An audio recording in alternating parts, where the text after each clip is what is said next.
Ready? আসসালামু আলাইকুম সবাইকে। নির্বাচন কমিশনে আমাদের যে আপিল সেটা মঞ্জুর হয়েছে।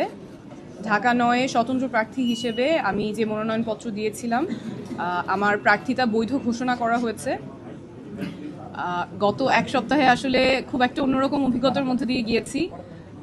দেশে বিদেশে সবাই অনেক শুভকামনা জানিয়েছেন, অনেক দোয়া করেছেন।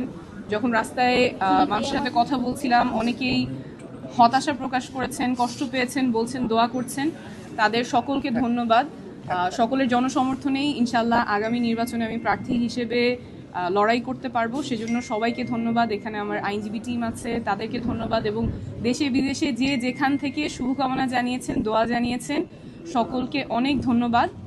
আমরা এখন স্বতন্ত্র প্রার্থী হিসেবে নির্বাচনে যে মার্কা সেটার জন্য আবেদন করতে পারবো। আমরা সেই প্রক্রিয়ায় আমাদের পছন্দ ফুটবল মার্কা, আমরা সেটা নিয়ে আবেদন করব। তারপর নির্বাচন কমিশনের সিদ্ধান্ত থাকবে।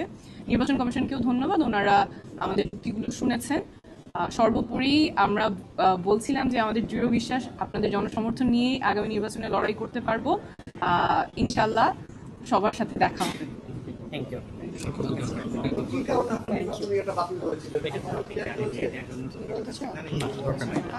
এটা তো আগে বলছি অনেকবার, এখন ঠিক আছে, থ্যাংক ইউ।